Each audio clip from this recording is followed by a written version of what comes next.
Welcome to the show that gets Christians thinking about faith and politics. Get ready to challenge the status quo, expand your imagination, and tackle controversy head on. Let's stand together at the intersection of faith and freedom. It's time for the Libertarian Christian Podcast. Welcome to another episode of the Libertarian Christian Podcast, a project of the Libertarian Christian Institute. I am your host, Doug Stewart, and I have with me today two of my friends who love to talk about America and love to talk about liberty. And we often have this conversation, at least I have this conversation in my head with the two of them. What would Mike and Matthew say about this? So I'm having them on to talk about this internal struggle I have as a libertarian Christian about the American Revolution. And the reason that I have this tension is because, as every good conservative boy, grew up loving his country and believing that everything his country did was probably pretty good, especially if you were an American. It was. Sorry. That was... Sorry. Matthew's already jumping in to, yes, amen. I have to sort of shed some of those emotional, sympathetic, manifestations when I'm at a 4th of July party or something along those lines. And so becoming a libertarian was a bit of a transition for me because it made me question whether or not I could love my country. It made me question whether or not the American Revolution was actually legitimate. It made me wonder, maybe there are peaceful means to doing things like maybe Canada seceding from France. So all kinds of questions regarding whether or not a libertarian Christian who believes in the authority of the Bible and believes that Romans 13 has something to teach us about authorities and how we relate to authorities. There's a lot of questions about what do we make of the American Revolution. And so in my internal dialogue that I often have with Matt and Mike, they don't know this, but they always give me all the right answers. So I figured I would just get them out of my head and into the podcast studio, as it were, so that they could give you, the listener, all of the right answers about the American Revolution. Mike, Matt, thanks for joining me. Glad to be here. We're doing this just in time for the 4th of July. Well, we're doing it just in time for some 4th of July. We're just doing it way, way ahead. Way ahead, yes. Or maybe if this goes really poorly, I'll just hold on to it and we'll just release it on the 4th of July as a bonus episode. No, I'm kidding. No, you guys are really important friends of mine in this way because I think you both represent a certain way of thinking about the American Constitution and our founding that is important to my development and growth. And so when I asked you on, I really do want to talk about this from a libertarian Christian perspective and just get a sense from each of you. How do you understand and process what happened during the American Revolution? And if you were a Christian living back then, how would you have processed it? Those kinds of questions just kind of ring true. Share with us just a little bit. Mike, I'll start with you. If you want to share with us a little bit just how you perceive, just in general, the American Revolution, and then I'll switch over to Matt. I'm not sure how much help I'm going to be because I'm a little bit schizophrenic on it too. I can very much relate to what you're saying, Doug, in terms of kind of that tension between my faith. It's really my view of war that I struggle with in terms of looking at the American Revolution or any war at all. But I also do understand that the affinity for kind of those founding principles and the things that we're told that America is supposed to stand for. So I feel that tension as well. And it's interesting. I'm going to read something to kind of set this up. And this is, John Adams wrote this, and it was a letter to Hezekiah Niles, who I believe was a pastor. And he kind of broke the American Revolution into kind of two different things. One being the war itself, but before that, the revolution in thought that kind of laid the groundwork for the war. And this is what he said. He said, what do we mean by the American Revolution? Do we mean the American War? The revolution was effected before the war commenced. The revolution was in the minds and hearts of the people, a change in their religious sentiments, of their duties and obligations. This radical change in the principles, opinions, sentiments, and affections of the people was the real American Revolution.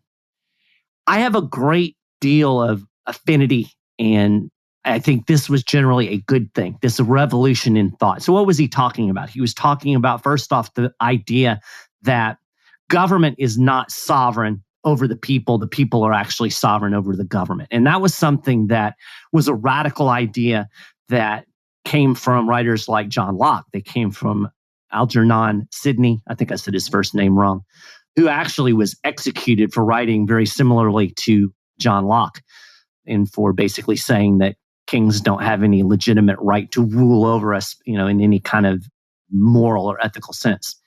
It was the idea that, the British had a constitution. A lot of people don't really know that, but they did have a constitution. It was an unwritten constitution. But the biggest gripe that the American colonists had was that the Parliament was not respecting the constitutional tradition, particularly when it came to self-rule. It had been established long before that colonies, as far as taxation and local control, that would be handled through their local colonial legislative bodies. That was the whole idea of taxation without representation. It wasn't even so much about the taxes. It was just the fact that they didn't believe that the Parliament had the right to override their local governance. So these were very radical things because in the British mind, Parliament was sovereign. Parliament got to make the rules. Parliament asserted that, hey, we're doing this. So when you look at the foundation that was laid from a philosophical, political standpoint, it was a huge radical revolution in thought.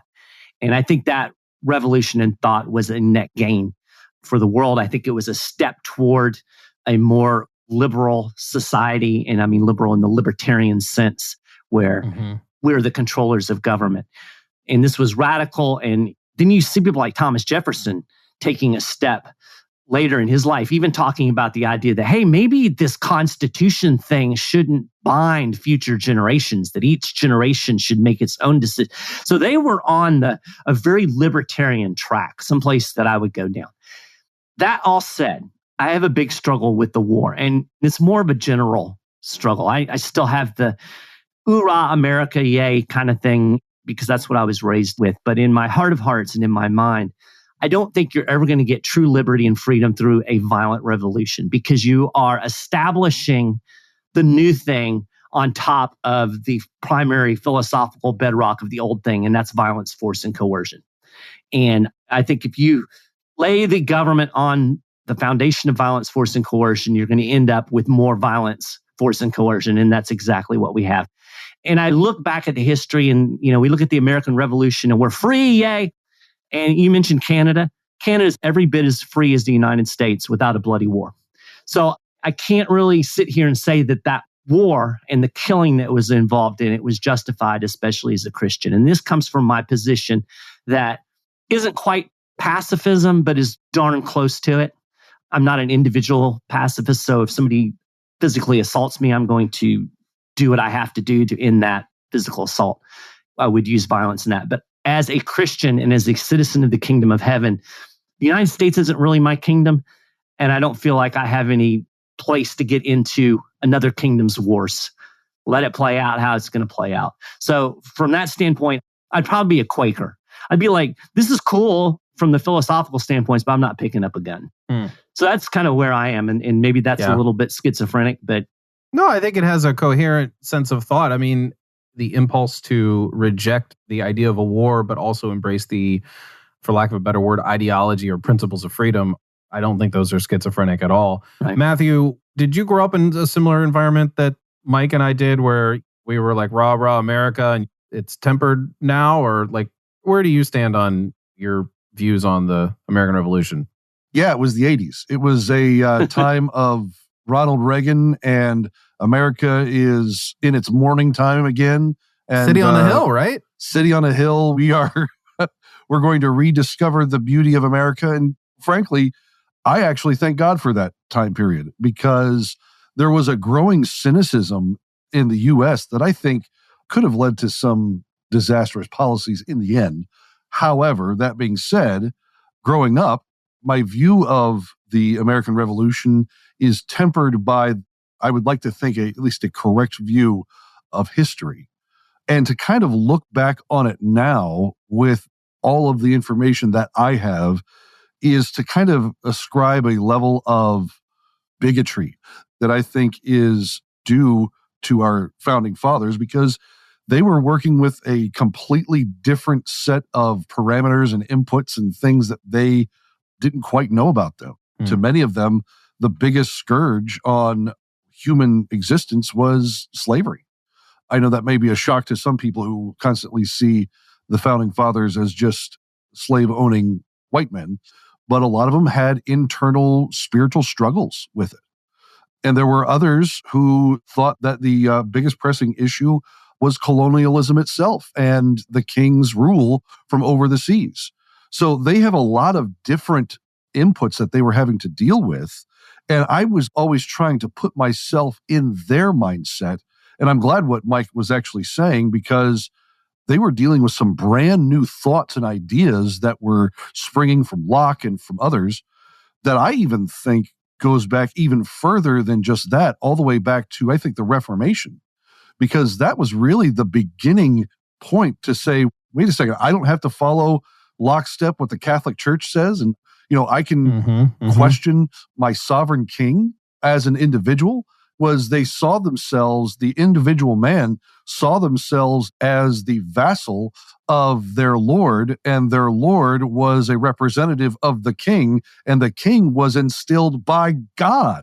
So who am I to question that, The Reformation and a lot of the thoughts that came out of that said, no, you are an image bearer of God. You have just as much worth, just as much value, and just as much right to be here on this planet as the king or queen does, to which many lost their heads over that type of questioning authority, quite literally. That's why she was called Bloody Mary.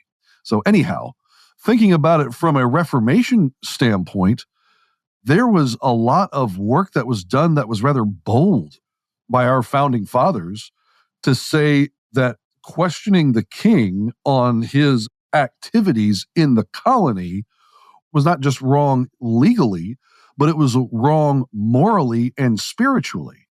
And a lot of the people that built that groundwork in the colonies themselves were people like George Whitefield and others of the Black Robe Regiment, who actually fought and said, yeah, he's acting outside of the God-given authority that he has as your duly appointed leader. And this is where you get the positions of the lower magistrate in thought. But he's acting outside of that bounds, and we cannot in good conscience have the moral foundation to follow what the king says, because he is causing us to sin by doing what he says. So we need to separate ourselves from this king and make ourselves an independent nation, to which that became a war, and I would say primarily a war of defense rather than a war of offense. They made the declaration, and then the king pushed back. And the moral positioning of the righteousness of the American Revolution was laid by preachers themselves. It was called the Presbyterian Rebellion in England for a reason, because it was a bunch of Presbyterian ministers who laid that moral foundation. Mike, I want to ask you what you think of Matthew's statement there about it being a war of defense. I've actually, maybe I have heard it posed that way, but I haven't heard it posed that way recently, or haven't even conceptualized it that way. Do you understand it as a defensive war or a defensive posture for the American revolutionaries to have taken? Probably from a military standpoint, if you look at it from purely tactical military standpoint, I would say that that's probably a fair evaluation. And the entire situation was a ratcheting up of push and counter push that ultimately ended up in shooting. So you go all the way back to the Stamp Act, which was really, we were seeing the ripples underneath even before that, but the Stamp Act is where things really came to a head. Which was far more egregious than the Tea Tax Act. Oh yeah, absolutely. Yeah. And the interesting thing about the Stamp Act is that the British government was never able to enforce it because there was so much resistance from the colonists themselves. And it was like COVID, right? Like they just didn't enforce it. Oh, wait. Yeah. All the resistance. A lot of that resistance was nonviolent. You had resolutions. You had a refusal to use the stamp paper. I think a lot of that resistance crossed the line where there were literally mob actions against folks. And if somebody was known to be a stamp commissioner or had received that assignment, they would burn their houses down. They would chase them down the street as mobs. They would run them out of town. And as a person who's generally, again, I try to take the nonviolent route. you can start to debate whether those were appropriate steps or not. It's hard for me to say. And I think one point that Matthew made that I think is really, really good is that you have got to put any historical people in their time and place. And too often we try to impose 21st century moral standards on people that were living 200-300 years ago, and it's absurd. Even, Matthew mentioned slavery. That was something that we look at today. How could you possibly support slavery? Well, in the 1700s, everybody supported slavery. So you can't take people out of their context. So I'm not going to judge those colonists and those people in the mid 1700s for the way that they viewed things and the way they handled things. But all of that to circle back to actually answer the question. I think from a military standpoint, it was definitely a defensive war. You could make the argument that they knew that actually making that Declaration of Independence would result in war. In fact, there had already been shooting before that. And it's interesting because if you go back and look at the First Continental Congress, it was not a foregone conclusion that they were going to go for independence. There were a lot of people that were of the mind that we want to push, but we want to stay within this system. We just want them to observe their constitutional duty as Parliament. And then when it became clear they weren't going to do that, then the fireworks went off. But I would say that, yes, it was defensive in a tactical sense. I'm not sure that as a Christian it would justify it and make it a godly or a good thing from a moral, ethical sense. Matthew, do you have any follow-up comments on that? Well, actually, I'm glad that Mike originally put himself in the correct historical position of a Quaker, because there were many Quakers who actually had things to say about the revolution and their actions in it and the position that they were taking. A lot of the Quakers were seen as, at that time, British patriots because they wouldn't engage in the war. However, a lot of them spoke in acceptance and approved of the newly founded country. So the Quakers weren't a monolith of thought. There were Quakers on both sides who had ideals, but none of them would pick up a flippin' gun. But you know what? Bless their pacifist hearts. Well, John Dickinson, who is often called the penman of the Revolution, he wasn't really Quaker, but he came from that background. Right. And he was one of the folks who was most reluctant to sign the Declaration of Independence, to go that route, because he was trying to look for that peaceful resolution to the crisis. But interestingly, when push came to shove, he did pick up a gun. So some of them even did that. I am reminded of something that Benjamin Franklin said. He said, something to the effect of, all the men that I could persuade, John Dickinson wasn't one of them, or something to that effect. Because he was just such an ardent man of his conviction that he had to really be backed into a corner to even support the idea of independence. So very, very interesting historical character himself. Well, it seems like the three of us would agree. I mean, I haven't weighed in particular, but I would kind of affirm both of your perspectives there, that the revolution that we consider as the fight against the king or the fight against the crown, or however we want to put it, there was probably better options, right? There could have been more peaceful means of doing it had there been more patience and so forth. And that we can challenge a Christian's choice to take up arms. I think, Matt, you might be a little bit more willing to pick up a gun than Mike and I might be able to, if like something, I don't know. You are fearsome in your own way without a gun, so maybe you won't ever need to, and I will. I'll be like, Matt, can I have your gun? You're bigger than me. If we're ever threatened together, I will stand behind you with your gun or whatever. But in any case, it does seem, though, that the revolution of thought in the hearts and minds, Mike, that you were saying that John Adams wrote about, is in some ways what is the challenge in a lot of Christians' minds, because you have the passage of Romans 13 sort of hovering over all political conversation for Christians, because it says, to submit to the governing authorities. And Mike, you were talking about how the revolution with John Adams was revolution of the mind, and they were rethinking what sort of authority there is. And I think I would look at that and say, they aren't rethinking that there shouldn't be authority, or they aren't rethinking that there isn't divine authorized authority as such. But that authority is not simply vested in the king because he happens to be the king or in parliament or wherever it might be. And that there is a new way of thinking about how is authority vested in a particular person, or is it in a document like the Constitution? I mean, I know there's that view of people who say, well, Romans 13 is true, but we should submit to authorities, but our authority in America is the Constitution. And that's what some people would say. I think that is really, if you oversimplify possibly, but if you really dig down to the root of the colonial argument, that was it.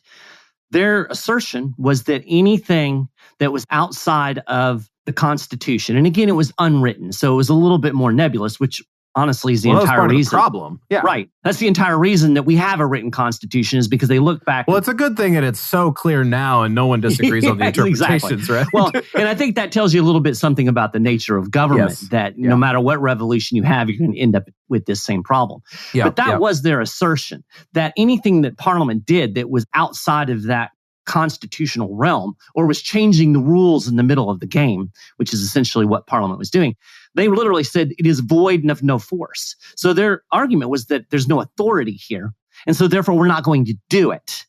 And so then you ended up in a situation ultimately that the British said, oh yes, you are going to do it or we're going to shoot you. And so as a Christian, I'm much more of the Rosa Parks view. I'm not going to do that thing that is unjust or immoral or outside of what I think is legitimate authority.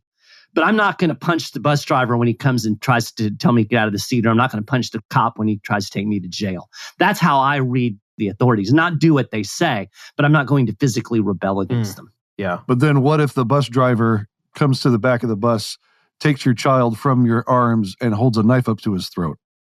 Well, are you doing hypothetical, or is that what happened?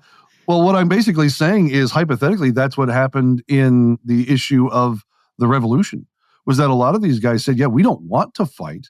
We know it's kind of picking a fight, but it's going to be up to the king for his response to see where this goes. And the king he woke up and chose violence. And so putting British troops in the colony and oppressing the colony at that time really did put a lot of people in the position of, they're coming after me, my family, my farm, my friends, my church. They're coming after my community, and I better do something now, or else I'm going to be standing up there with my child in the arms of a redcoat with a bayonet up to his neck. So that's a little bit of a fear-mongering tactic, but hey, in the end, it happened. Right. That's kind of the position that we got to. Let's be fair. By the same token, the colonists were doing the same thing to people they perceived as loyalists. Well, true. Well, that may be true, but the question is, what would you do? I mean, again, for some reason, my childhood mind is picturing Mel Gibson in the movie The Patriot, where he's confronted with redcoats with the American. Well, yeah, which well, no, totally he happened. was in that. You're right. He was in that situation where his son was shot by the redcoat, by the rank that the guy was. True. Because he was a pacifist otherwise, and then he became this murderous SOB. As a Christian, my view is it's not my place to get involved in the wars between other kingdoms. So if some goon came and literally put a bayonet to my child's throat, I'm going to try to defend my child. But I'm not going to go join the army and try to defend the United States. Because as far as I'm concerned, whether I'm ruled by the English version of Babylon or the Russian version of Babylon or the Chinese version of Babylon really is irrelevant to me as a Christian. So that's where I draw the distinction. If I am physically threatened in and of myself, I'm going to take up arms and fight, but I'm not going to take up arms and fight over a political. So if they come to my house and try to take me to the internment camp, I'm probably going to go out shooting. Yeah. But I'm not going to go and join the army or, go to Ukraine and fight Russians or whatever it is. And that's just me. I'm not going to judge if somebody has a different, it's not something that I think is black and white. That's where my conscience is on it. Yeah. Hi, this is Gregory Baus. And this is Carrie Baldwin. If you're enjoying this podcast, you may want to check out the other shows in the Christians for Liberty Network, such as the Reformed Libertarians podcast, hosted by me and Carrie. We educate and inspire listeners to embrace and promote libertarianism as grounded in the Reformed faith. The Christians for Liberty Network is dedicated to offering a variety of content you love, like what you're hearing in this very episode. So now back to the show, and then be sure to check out reformedlibertarians.com. Do either of you know the percentage roughly of the colonists who were in favor of secession or fighting the British Crown? Or was this just like there was enough people fighting and there was... At what point of the conflict? Because it definitely varied. I wasn't thinking more specific. I was thinking a little bit more like as it escalated into an all-out war. Okay, so we're talking like... I don't have years in mind. Yeah, so I do know that in the first part of the 1770s, the support for independence was rather vocal, but not necessarily pushed with a lot of, we're going to do this. We're going to put money behind it. We're going to put lives behind it. We're theoretically behind it. Yeah. We're theoretically behind it. And then when push came to shove, it's, oh gosh, are we actually going to do this? So at one point, the position for independence had support that some historians would say was down probably by like 10% at like probably the beginning of the war when George Washington kept losing. Right. Losing's not good for polls. Yeah, right. But as the war progressed, then the position for independence became more accepted and fought for. But yeah, there were times where the idea of independence became very unattractive by when it came to, the push came to shove type thing. And like you said, constitutions are black and white, just like war. People are going to have varying and different reasons for getting to be a part of it, where some saw it as a good and righteous fight. Others were just, hey, I'm here to kill Brits. These guys were jerks to me. They took my oyster shucking business. And so I'm just ready to get some revenge. They're fighting along the same side of the guy that's saying, for my God and for all goodness and righteousness, I will defend my family and farm. Right. They're on the same side. Yeah. And I think it depends on, a lot of that probably depended on where you were. I'm sure that folks in Boston who were much more under the heel of the British government, who were having their businesses shut down, having soldiers quartered in their houses and being abused by British troops and having their livelihoods stolen. I'm sure that they were much more supportive of throwing that off by any means necessary than somebody in, say, Western Virginia who had zero contact with the British, So having the boot on your neck is certainly a motivator. And for all of my principled pacifism, I don't know how I would respond if I was being actively oppressed. Well, Mike, I do appreciate your positioning on the idea of it, because you even said that people are going to have differing views as to why they would or would not be a part of it. And as a Christian, this kind of goes to a little bit of the heart of the matter. Are we going to separate as communal brothers over the idea of war? And it seems to me, from what I'm hearing from you, you would say no. I don't understand the question. Communal brothers. Let's just say that you and I are a part of the same church in upstate New England. And I say, hey, they're going to burn my barn down if I don't go and fight them now.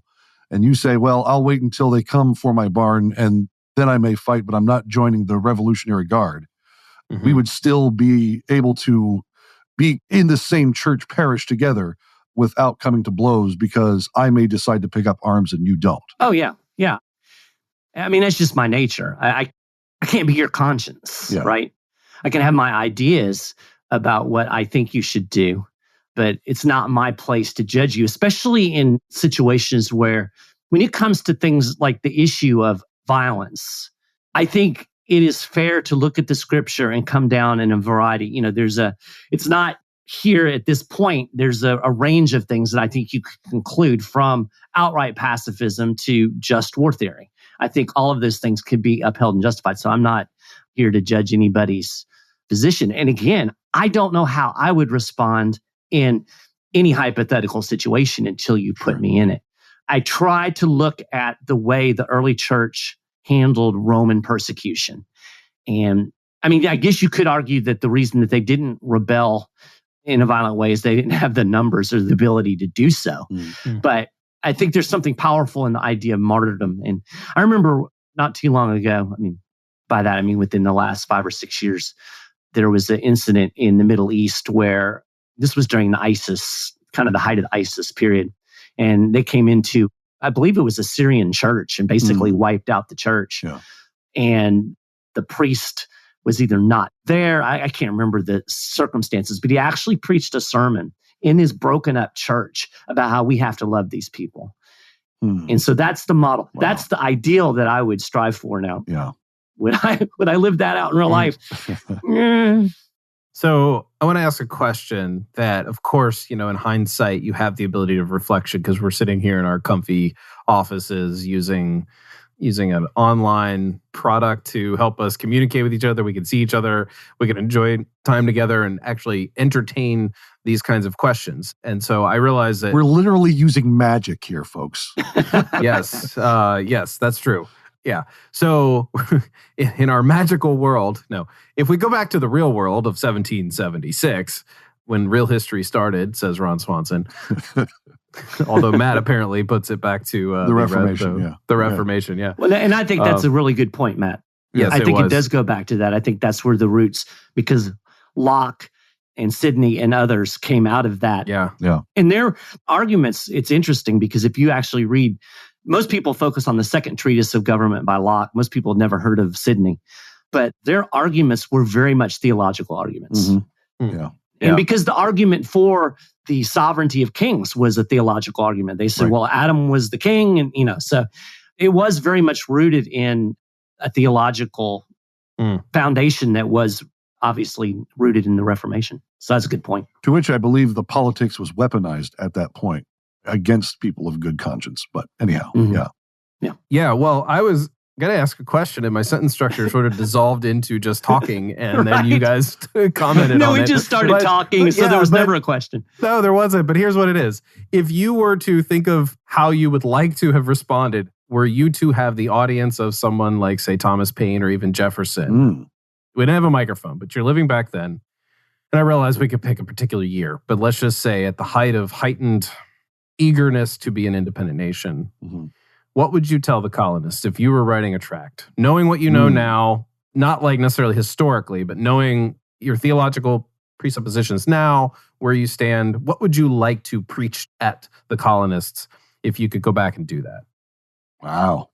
It's a tough question because it's like the answer is very, when I was a kid in Sunday school, it's like, how did the Israelites reject God after God, like literally, had the cloud of, the cloud of pillar of fire by night? I was going to say the cloud of fire, with the cloud of fire on day and night, whatever. Yeah. Like, and they walk through the red. Like, how did they rebel against God? Like, what on earth was wrong with them? And I was like, you know what? Good Sunday school teacher would say, don't judge. You probably would have done the same thing. Right. Exactly. And so there is a sense, like what you said, Mike, is like, you don't really know how you would respond to agitation until you're really cornered. And maybe your best self would be like, I'll die a martyr. Or maybe that's not your best self in your mind. I don't know. But it is a tough question to answer because it's easy for us to say now, after the fruits of the revolution of the United States winning, right? And now we're sitting as this free country. It all turned out fairly good, I suppose. I can't imagine it would be better under a monarchy still, but whatever. Like, assuming things are better in the world now because of liberalism and democracy, okay, we have the comfort of looking at that. Of course, it's easy to say I would die if I were being attacked by the Redcoats, right? It's easy to say that, but would we really? So what would you say, now that you've had a few moments to think as I've been rambling, what would you say if you were a tract writer in the 1770s? So I can answer this question because I think my message, and again, this is knowing what I know now, I think my messaging would be very much the same as it is today. So I talk a lot about nullification. Nullification is effectively using state and local power to undermine overreaching federal authority. So when you have the constitutions being violated, my position is that any federal act that is not within the Constitution is void, should not be enforced, and therefore state and local government should endeavor not to offer their support or assistance to anything the federal government's doing that's outside of its bounds. Okay, so that's my messaging today. And nullification it's often been talked about as the moderate middle road between outright submission and violent revolution. I would very much preach the same type of thing. I would have been Dickinson saying, let's not go as far as to try to be an independent, but let's keep pushing back against the British when they refuse to honor the bargain that was made and do the things like they did during the Stamp Act and refuse to enforce those laws and do those things. And maybe that would have worked then or not. I don't know. I do know that it works today because the U.S. government doesn't have the resources and the personnel to enforce its laws and implement its programs. Perhaps the British had more control from a physical ability to force. But what happened with the Stamp Act tells me it didn't, because they ultimately repealed the Stamp Act because they couldn't enforce it. So I would try to push for that as opposed to an all-out war. And again, this might not have worked then because I live in the 20th century, 21st century, where you have cameras and television and all of those things. But you look at the way the civil rights movement played out. It was largely nonviolent. And the actions of the civil rights activists, people like Rosa Parks, Martin Luther King, and others, were able to change that system without actually going to war and generally not using a lot of violence. So that would kind of be my messaging. And it's not much different than what I say today. Matthew, how about you? Yeah, if I was, and I have to think about what I do today and what I have done today in multiple instances, where if I was, like you said, writing a tract out for my fellow colonists, what would I say? I would say, number one, we need to pray for our governing authorities, even if you have to pray a prayer of malediction against the king, even if you have to pray against the soldiers that he's sending. Pray, pray, pray, even at those points that are very much seem hopeless. Speak out. If you are an individual in the colony, speak out as high and as loud as you can against the injustices that are perpetrated against you and your fellow man. And if those footfalls happen to come across your doorstep where you need to defend your family, be ever so willing to do so and keep your muskets close. That sounds like it would have been written as a tract. It does, and it was a much better spiritual answer than mine. Well, I'm more of a 3-point Baptist anyway, so. Yeah. Did your points alliterate? I can't remember. I didn't have any references. I'm sorry. I'll do that next time. That would be your true test of a, there you go. Baptist. Actually, you should have started with a joke. Yeah, right. And ended with a poem. Yeah. Right. Oh, gosh. Apologies to all of our Baptist friends out there. Gentlemen, I really appreciate you joining me for this. The running dialogue that happens in my head is nothing to what we actually had here. Do you have any final thoughts to share? The one that I had, and I'm glad you said it, to add to my tract if need be, this is not a divisible thing within the church. Some may fight, some may not. And this might go into the future thought of our churches yet to come. The question of whether or not we are a part of certain political ideologies should not be reasons that the church falters or separates, other than things of sin, for that matter. But that we should still see each other as brothers if one decides not to pick up a gun. That's really good. And I would just add to that and really affirm that ultimately, as Christians, our King is Jesus. Our kingdom and our nation, and I'm using air quotes. You can't see my air quotes because there's no video. But these are I love air how you're quotes. telling people listening they can't see you. Yeah, right. Anyway.